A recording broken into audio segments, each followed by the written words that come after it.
Estamos aqui com mais outro programa do AgroTI. Hoje, com os alunos Carlos Eduardo e Karina, falando um pouquinho sobre os diferentes tipos de curva de nível visando a conservação do solo. Primeiramente, eu gostaria que vocês se apresentassem para a gente. Eu me chamo Carlos Eduardo, sou estudante de agronomia aqui do campus, vai fazer 3 anos agora no final do ano, né? Estamos nessa lida aí para conseguir um bom futuro, assim por dizer, né? Bom, eu me chamo Karina Nascimento, também estou no 6º período, igual o Eduardo. Vai fazer 3 anos que sou acadêmica aqui do campus. E hoje a gente veio debater um pouco, né, sobre o podcast, né, sobre o nosso tema do artigo. Que bom.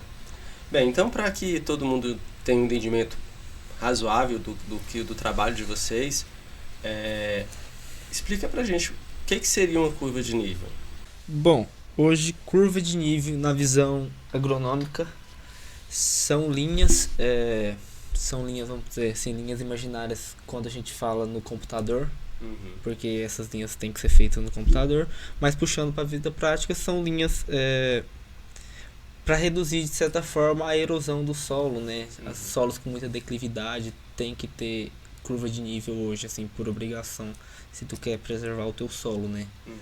Igual o Eduardo falou, essa curva de nível, elas são linhas imagináveis que elas vão se encontrar.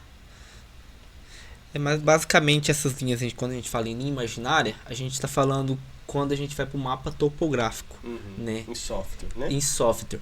Agora, tipo assim, na vida real, o produtor rural não vê dessa forma, né? Ele vê o que é uma curva de nível e como eu vou fazer esse trem e como que eu vou preservar meu solo. É basicamente, agora a parte do agrônomo, a nossa parte aí é pensar nessas linhas imaginárias, distância... Projeção, de como ficaria melhor. Isso, exatamente. Okay. Onde as curvas de nível podem ser utilizadas? Rapaz, hoje, assim, tem um grande leque de opções onde você pode aplicar curva de nível, né? Na nossa área mesmo, hoje, em terrenos com declividade, já é o ideal você fazer, né? Igual o Eduardo falou, terreno com declividade. Tipo, exemplo, você quer fazer irrigação, pode usar também a topografia hidráulica para isso, né? Você quer colocar algum tubo, alguma coisa, algum encanamento, e você quer que ele tenha uma declividade. Aí, tipo assim, vai vir um morro, eu quero colocar canos para chegar água em certo lugar, e vai ter a declividade. Eu quero que essa água caia com decaimento assim. Tipo, vai ter uma forma certa da água cair. Não, eu quero que tenha um caimento mais leve. Então, a gente vai usar a curva de nível para isso. Também vai usar, a gente também vai usar em plantios mecanizado, ou então também... Basicamente, a curva de nível é usada hoje em dia para tudo. Se eu vou fazer uma casa, você quer fazer um terreno ali, então é aplicado também para isso. Ou então, eu tenho um morro, eu quero plantar, como o maquinário vai entrar ali, então vai servir também para isso. Ou então, para conservar o solo, a gente vai usar a curva de nível mais ou menos. Isso hoje, basicamente, é visando a conservação do solo, porque você pensa em um morro. Aí você vai lá e passa a grade nesse solo, hoje em si.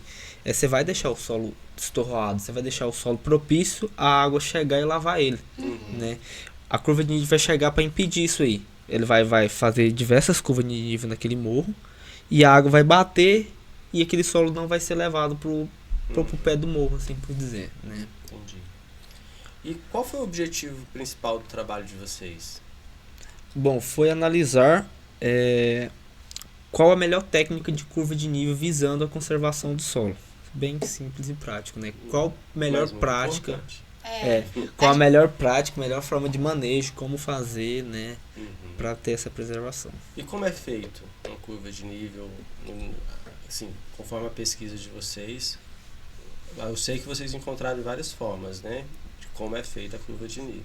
Isso vai depender acho que é uma palavra que você vai escutar muito, depende da forma, da declividade do seu solo, principalmente. E, assim, do que você tem ali na sua propriedade, um implemento que possa te ajudar, vai depender muito, né? Desses fatores, né? Por exemplo, morros bem declivosos mesmo, você vai ter que fazer um corte, geralmente, né? Fazer quase em forma de L, assim, pra você conseguir plantar naquela parte de baixo do solo, assim. Hoje é muito usado na China dessa forma, porque lá os morros sem Realmente brincadeira, é viu? muito. É brincadeira, viu? É igual nosso intuito com isso, como é feito, basicamente como fazer uma curva de nível sem mudar muito aquele determinado local. Tipo, igual ele falou, vai ter uma montanha e eu quero plantar ali, só que aí eu não vou fazer ele todo plano. Eu vou usar aquela estrutura que ela já tem, eu vou melhorar, vou fazer curva de nível ali para utilizar aquele terreno, porque também se eu mexer demais pode causar erosão, porque a gente sabe, né, que o solo que a gente tem hoje em dia levou de 100 a 400 anos para se formar, então se a gente milhões de anos. se a gente for mexer nele, vai desestruturar, e também você tem uma plantação, aí você também faz curva de nível para a chuva vir, não para escoar a água também, a gente usa também para isso. É legal que você falou uma coisa interessante sobre as plantações. Você pode usar a própria linha da plantação como curva de nível. Você pode quebrar o fluxo da água usando a linha da plantação. É uma forma de curva de nível também, por se dizer assim, né? Legal, muito bom. E qual a importância da curva de nível? Eu sei que a gente falou um pouquinho sobre o que é a proteção do solo, mas dentro do artigo de vocês, do trabalho de vocês, qual a importância que você achou dentro do trabalho? A importância é que ela vai ter a amplitude de um terreno, né? Igual eu já tinha falado, ela não vai modificar aquele, como eu posso dizer? Aquela área, só que ela vai ali fazer de uma forma que seja agricultável, você assim, torna a área mais utilizável. Isso, mais utilizável. Torna ela com características agronômicas, né? Você traz ela para essas características no final das contas. E o que mais chamou a atenção de vocês nos trabalhos que vocês pesquisaram? Do meu ponto de vista, é a forma que é feita algumas curvas de nível, alguns terraplanagens, rapaz, é impressionante como os caras têm coragem de subir em cima do morro com os trator, que eu não tenho não, te falar a verdade, rapaz. É puxado, viu? Assim, os caras sobem porque geralmente para fazer esses terraceamentos hoje, principalmente na região da China que a gente tá falando que é muito montanhosa, rapaz, é alto, viu? Os trem, eles querem plantar, e eles precisam plantar para comer, né, em si. Sim. E o trem é alto e tem que subir com os maquinários pesados para cortar o solo. Foi o que me impressionou, assim, que me chamou a atenção. Assim, para nossa área, principalmente pro Tocantins hoje em si, tem muitas terras planas, então para fazer uma curva de nível de certa forma mais simples, né? Eu achei. A gente está assim, meio de cerrado, então acaba sendo um pouco mais propício. Quando fazer curva de nível? Bom, quando você fazer curva de nível, quando você quer evitar erosão do seu solo, você quer fazer uma estrada, você quer plantar em uma determinada área, ou então quer utilizar um espaço ali que não está muito sendo utilizado, você pode ali aplicar a curva de nível. E na visão agronômica, principalmente para não lavar os nutrientes do seu solo hoje, pensando nessa parte, né, da agronomia. Sim. Porque hoje adubo, calcário, hoje é caríssimo, né? Vamos pensar assim. Aí o cara aduba, na primeira chuva lava tudo. Aí aquele solo já fica pobre. Então hoje pensando na visão agronômica, não custo, perder. Né? E custo, cara. A conservação do solo é um tema fundamental. Mas por quê? Hoje, sem solo, a gente não planta, né? Hoje é a nossa peça fundamental. Então, assim, se não tem solo, não tem agrônomo. Se não tem solo, não tem comida. Então, pensando dessa forma, a curva de nível vem para trazer mais uma outra forma de conservação do solo, né? Então, eu acho que o solo é o nosso bem mais valioso, a terra em si. Com certeza. Na sua opinião, como a curva de nível pode ajudar na sua profissão de agronômico, engenheiro agronômico daqui nos dias? Para nós agrônomos, né, não vai plantar sem tiver um solo de boa qualidade.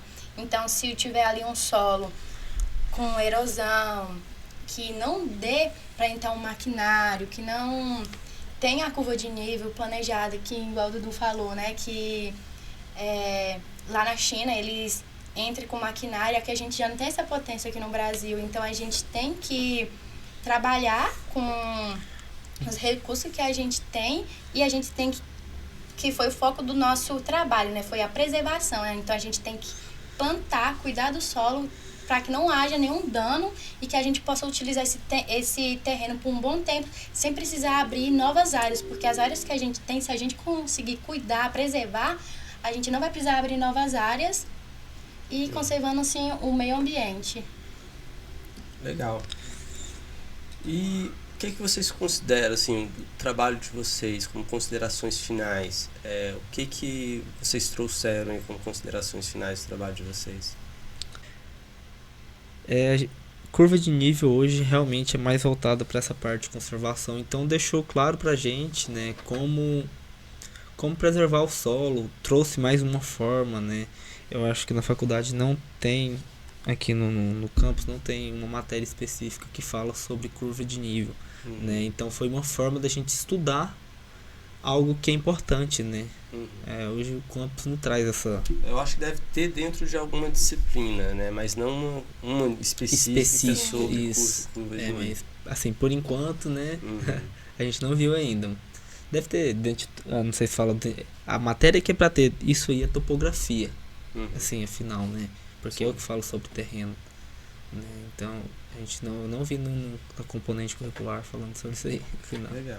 Mas que bom que foi útil, né? Foi útil, sim. Então, as considerações finais é que a gente aprendeu uma forma mais prática e simples não é, mas simples na visão de quem tem o maquinário, todas as ferramentas para fazer. Tipo, a gente sai daqui para auxiliar pessoas lá fora, né?